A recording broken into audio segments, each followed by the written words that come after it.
Une messe pour ne pas oublier ceux qui sont partis. À Kigali, au Rwanda, 200 Burundais se sont réunis dans cette paroisse pour rendre hommage à leurs compatriotes disparus il y a un an.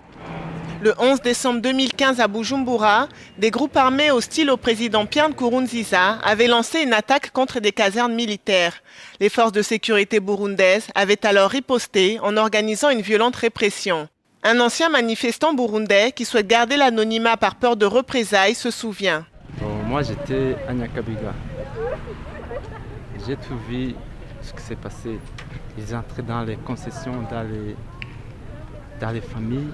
Ils tuaient tout ce qui bougeait à l'intérieur. Ils violaient les femmes qui trouvaient à l'intérieur. Et c'était eux, les policiers de l'État, les militaires, qui devaient protéger la population. Un rapport de l'ONU publié le 20 septembre accuse le gouvernement burundais d'être responsable de graves violations des droits de l'homme.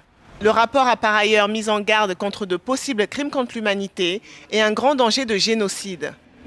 Si cette communauté internationale ou régionale, même les États de l'Afrique de l'Est continuent à assister impuissamment face aux méfaits, face aux assassinats divers ciblés à l'endroit d'une seule ethnie, c'est-à-dire qu'ils se sentent abandonnés, mais ils sont courageux. Et je vous dirais qu'ils sont courageux, ils mèneront leur rite jusqu'au bout. Le Burundi est plongé dans une grave crise depuis l'élection controversée de Pierre Nkurunziza en juillet 2015. Les violences ont fait plus de 500 morts et poussé plus de 300 000 personnes à quitter le pays, dont 83 000 au Rwanda voisin.